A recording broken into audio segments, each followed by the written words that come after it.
आज आपकी मुलाकात एक ऐसे पाकिस्तानी से करवाते हैं जो पहले पाकिस्तानी शख्स हैं जिन्होंने शुगर को शिकस्त दी है। वो गुज़श्ता 20 साल से शुगर में मुब्तला थे और रोजाना शुगर के साथ साथ ब्लड प्रेशर और कोलेस्ट्रॉल की दवाइयां बिला नागा लेते थे। अचानक उनके पास ऐसा कौन सा राज आया जिसके जरिए उनकी शुगर भी नॉर्मल हो गई और दूसरी ग़िज़ाई बीमारियों से भी उनकी जान छूट गई। वो गुज़श्ता 30 महीनों से शुगर की कोई भी मेडिसिन इस्तेमाल किए बगैर शुगर को कंट्रोल किए हुए हैं। मैं बात कर रहा हूँ फातेह शुगर अशरफ चौधरी की। उन्होंने शुगर को कैसे शिकस्त दी, शुगर पे काबू पाने का राज उन्होंने कैसे हासिल किया, मजीद उनकी क्या है कहानी, जानते हैं उन्हीं की जुबानी कि शुगर है क्या। अगर आप अपनी ग़िज़ा को दुरुस्त कर लें तो शुगर चंद दिनों की मार होती है। आपके नजदीक इसकी मेजर वजह क्या है? इसकी मेजर वजह है हमारा ईटिंग हैबिट्स। अगर किसी बंदे की शुगर लो हो जाए तो चीनी ना खाए। टाइप 1 में हमेशा इंसुलिन लगनी, इसके ऊपर कोई दो राय नहीं है। जो डॉक्टर आपको कहता है जी बड़ा गोश्त ना खाएं, उस डॉक्टर ने कभी भी आपको पेप्सी कोक से मना नहीं किया होता। 10 में से मेरा ख्याल है 6-7 मरीज शुगर या उसकी कॉम्प्लिकेशन के साथ पड़े होते हैं। मतलब एज ए डॉक्टर मुझे भी ये मशवरा देंगे कि भाई आप ना ऐसा करें, डायलिसिस सेंटर खोल लें कोई, सुना बहुत डिमांड आ रही है। लाइक हमारे लोग बहुत ज्यादा पसंद करते हैं कि दवाइयाँ ज्यादा से ज्यादा दी जाए। जो डॉक्टर कम दवाई लिखे, लगता है इसने डॉक्टर साहब ने फीस का हक नहीं अदा किया। कि ये वाकई ग़िज़ाई बीमारी है, ये कोई बीमारी नहीं है। अब मेरी रिपोर्टें जो है ना A1 है। अस्सलाम वालेकुम। जी वालेकुम सलाम, कैसे हैं जी शकील साहब आप? अल्लाह का शुक्र, ठीक ठाक सर। आपका बहुत शुक्रिया, आपने अपना कीमती वक्त दिया। मेहरबानी जी, आपका भी बहुत शुक्रिया, आपने टाइम दिया और बहुत मेहरबानी सर। सर सबसे पहले ये बताएं कि शुगर है क्या। इसको एक लाइलाज बीमारी तस्वर किया जाता है पाकिस्तान में। शुगर आपके खून में शुगर लेवल का बढ़ जाना। आप कोई भी चीज़ खाते हैं तो वो मैदे में जाती है, हज़म होती है और उसके बाद शुगर बनती है। और शुगर हमारी ज़िंदगी है, ठीक है। प्रॉब्लम वहाँ पे आता है जब एक सर्टन लिमिट से ज़्यादा शुगर आपके ब्लड में चली जाती है तो फिर जिसको डायबिटीज़ टाइप 2 कहते हैं वो हो जाती है। और ये जो लाइलाज है ना, ये एक सर्टन वेस्टेड इंटरेस्ट या एक सर्टन माफिया ने इसको ना एक बयानिया बनाया हुआ है कि ये लाइलाज है। लाइलाज मैं कहूँगा तो मैं सारी ज़िंदगी आपसे खाऊँगा ना, जबकि लाइलाज नहीं है। शुगर बुनियादी तौर पे एक डाइटरी डिसऑर्डर है। आप गलत ग़िज़ा खाते रहे हो, आपका गलत एक लाइफस्टाइल रहा है जिसकी वजह से आपको शुगर होती है। अगर आप अपनी ग़िज़ा को दुरुस्त कर लें तो शुगर चंद दिनों की मार होती है, ठीक है। लाइलाज बिल्कुल नहीं है ये। मैंने खुद, मुझे 2004 में शुगर हुई थी और ये जो लाइलाज वाला बयानिया है हमारे भी दिमागों में बैठ गया कि जी लाइलाज है। 18 साल तक मैं गोलियां खाता रहा, सारी गोलियां खाएं। ये हमारे यहाँ एक मशहूर गोली है ग्लूकोफेज, वहाँ से सारे डॉक्टर शुरू करवाते हैं।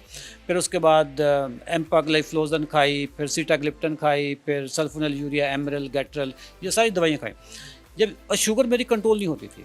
शुगर कभी 200 आ रही है, कभी 250 आ रही है, HbA1c कभी 7.8 आ रहा है, कभी 8 आ रहा है। 18 साल तक मैं इसी शुगर माफिया के हाथों लुटता रहा, डॉक्टर चेंज करता रहा। जिस डॉक्टर के पास जाता वो पिछला ब्रांड चेंज करके कोई नया ब्रांड देता। अंदर मॉलिक्यूल एक ही होता, एमरल गैट्रल दोनों एक ही दवाई है, ठीक है। एक ने एमरल लिख दी, दूसरे ने गैट्रल लिख दी, किसी ने न्यूडिपार लिख दिया, किसी ने ग्लूकोफेज लिख दिया। उसकी ग्रामेज बढ़ाते रहे, उसकी जो डोजेज है वो बढ़ाते रहे। किसी डॉक्टर ने मुझे 18 सालों में ये नहीं बताया कि अगर आप अपनी ग़िज़ा को दुरुस्त कर लें तो शुगर आपकी ख़त्म हो सकती है। 2022 में मैंने तहैया किया कि एक न्यू ईयर रेजोल्यूशन होती है ना, तो मेरी न्यू ईयर रेजोल्यूशन ये थी कि इस साल इंशाल्लाह मैंने शुगर को बगैर दवाइयों के रिवर्स करना है। और ये आपके माइंड में आइडिया कैसे आया? तंग आ गया था, मैं गोलियां खा खा के तंग आ गया था। इन गोलियों के इतने साइड इफ़ेक्ट्स हैं, जो बंदा शुगर की 3-4 गोलियां खाता है ना, उसके मैदे का सत्यानाश हो जाता है। उसको राइज़े खानी पड़ती है, यानी ये जो हार्ट बर्निंग होती है या अंदर जलन होती है, ये खानी पड़ती है। न्यूरोपैथी स्टार्ट हो जाती है। न्यूरोपैथी का मतलब कि पाँव में जलन होती है, सुन्न होते हैं, सख्त सर्दी में आपने पाँव बाहर निकाले हुए हैं। फिर भूलने की आदत हो जाती है, ठीक है। आपका ट्राइग्लिसराइड, जो कोलेस्ट्रॉल लेवल, लिपिड प्रोफाइल है, ये आउट हो जाता है। यूरिक एसिड बढ़ जाता है, आपका ब्लड प्रेशर बढ़ना शुरू हो जाता है। शुगर की दवाइयों के साथ साथ आपको 5-6 और दवाइयाँ खानी पड़ती हैं। मैं दवाइयाँ खा खा कर तंग आ गया था। मैंने नेट पे मैं देखता रहता, मैं पढ़ने वाला बंदा हूँ।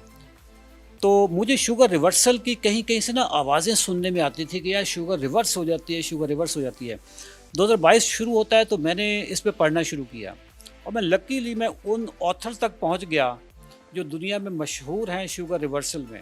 उनमें से एक मशहूर ऑथर है डॉक्टर जोल फरमैन और दूसरा ऑथर है डॉक्टर जेसन फंग। इन जब ऑथर्स को मैंने पढ़ा और दोनों की फ़िलासफ़ी इस हद तक मुख्तलिफ है कि एक वेजिटेरियन था, दूसरा मीट ईटर्स है, ठीक है, लेकिन दोनों में एक चीज़ कॉमन थी कि अगर आप अपनी ज़िंदगी से अनाज निकाल दें तो शुगर आपकी चंद दिनों की मेहमान है।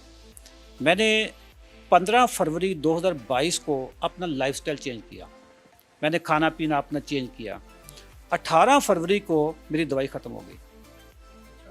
3 दिनों के अंदर मेरी 18 साल पुरानी दवाई, मैं 4 गोलियां खाता था, सीटाग्लिप्टन खाता था, मैं सल्फोनिल यूरिया की क्लास खाता था, एमरल गैट्रल वाली क्लास, मेटफॉर्मिन में सुबह 500 खाता था, शाम को 500 खाता था, एम्पाग्लाइफ्लोजन में 12.5 mg जो होती है वो खाता था, साथ में मैं ब्लड प्रेशर की दवाई खाता था। इसके अलावा मैं अपने ट्राइग्लिसराइड के लिए लिपिगेट खाता था।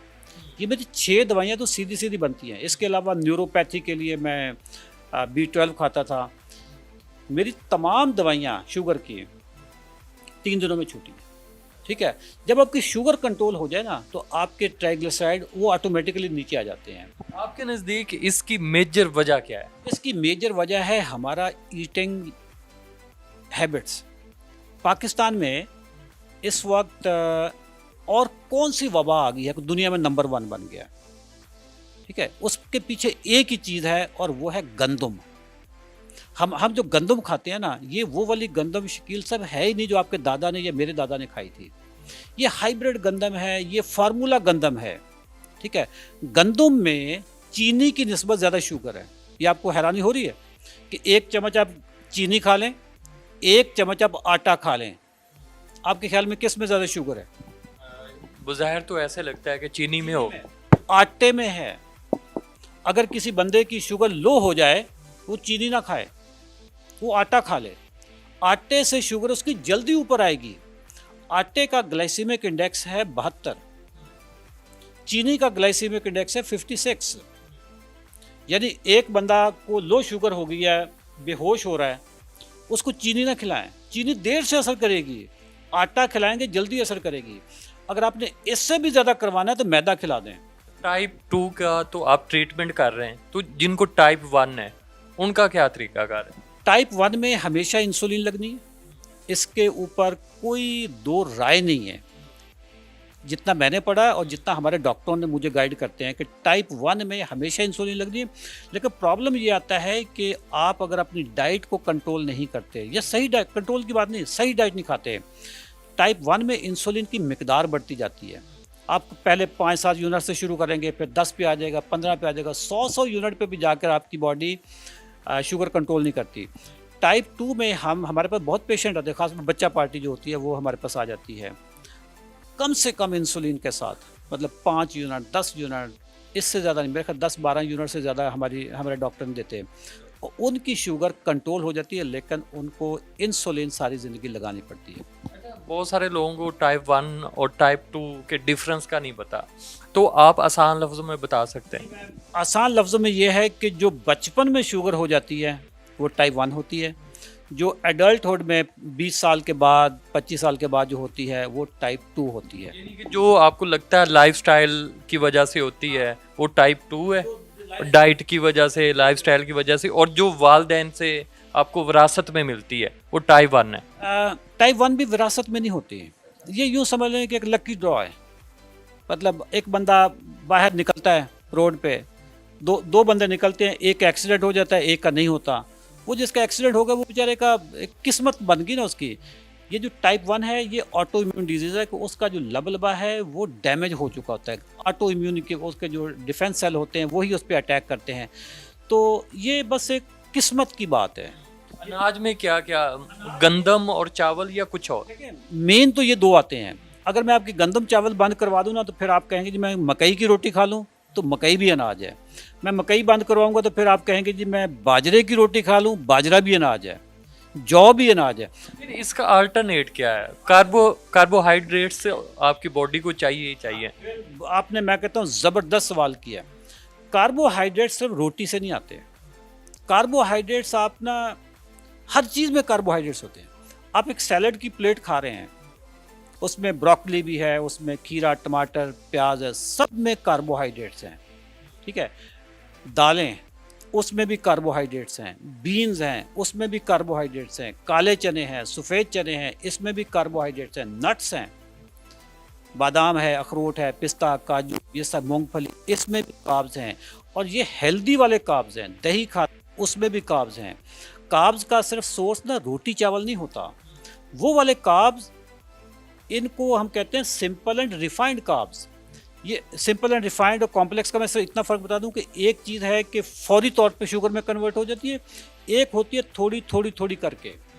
जो कार्ब्स आपने खाने हैं, जो हम रेकमेंड करते हैं, जो मैं खाता हूँ, वो वाले कार्ब्स हैं जो आहिस्ता आहिस्ता शुगर में कन्वर्ट होते हैं। जैसे जैसे आपकी बॉडी को एनर्जी की ज़रूरत है, वैसे वैसे वो कार्ब्स रिलीज़ हो रहे होते हैं। ठीक है, सारे कार्ब्स मना नहीं है, कार्ब तो मैक्रो न्यूट्रिएंट है ना, इंपॉर्टेंट माइक्रो न्यूट्रिएंट है। कार्ब्स चाहिए आपको। तमाम बीन्स आप खा सकते हैं सैलड में, सब्जियों में, सिवाय पोटैटो के सारी सब्जियां आप खा सकते हैं। नट्स खा सकते हैं। गोश्त आप जितना मर्जी खाएं। हमारे यहाँ अक्सर बड़ा गोश्त कहते हैं जी, इससे यूरिक एसिड हो जाता है, इससे ब्लड प्रेशर हो जाता है, इससे बड़ी बुलशिट नहीं है। जो डॉक्टर आपको कहता है जी बड़ा गोश्त ना खाएं, उस डॉक्टर ने कभी भी आपको पेप्सी कोक से मना नहीं किया होता।